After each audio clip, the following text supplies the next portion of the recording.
దాన్ని ఇలా ధర్నాలు చేసుకునే హక్కును కూడా కాకుండా చేస్తే అందరూ కూడా గతంలో ఎక్కడికైతే వెళ్ళారో అక్కడికే మీరు వెళ్తారు తప్ప ప్రజలు ఎక్కడికి వెళ్ళాం, మేము ఎక్కడే ఉంటామని చెప్పవచ్చు.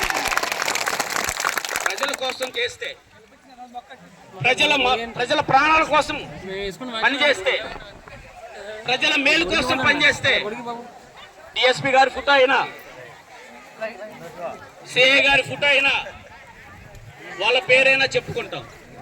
పలానా సిఐ గారు ఉన్నప్పుడు, పలానా డిఎస్పీ గారు ఉన్నప్పుడు మా అందరి కోసం పనిచేశారని చెప్పి ఇంతమంది రాజీపేట గ్రామమే కాదు, చందనాడ, ఉప్మాకాయ చుట్టుపక్కల గ్రామాల్లో ఉన్నటువంటి వేలాది కుటుంబాలు మనసులో పెట్టుకుంటాం. మా ప్రేమ పొందాలని చెప్పి చూడండి తప్ప ఎవరో అధికారం ఇవ్వాలండి రేపు పోయే వాళ్ళ ప్రేమ కోసం మీరు పరితపిస్తే మీకు ప్రజలే బుద్ధి చెప్తారనే విషయం కూడా చెప్పగలుగుతాం. కాబట్టి మనం చేస్తున్నటువంటి పోరాటం న్యాయమైనటువంటి పోరాటం. ఉపాధి మన పొట్ట మీద కొట్టేటువంటి కంపెనీలన్నీ కూడా ఇక్కడ తీసుకొస్తా ఉన్నారు.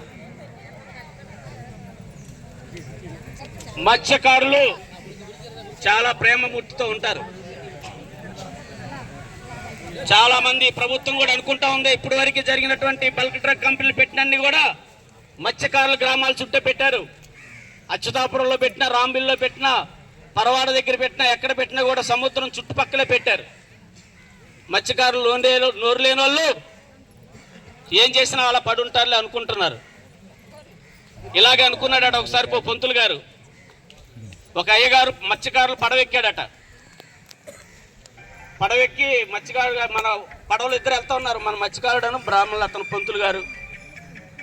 ఒరే నీకు మంత్రాలు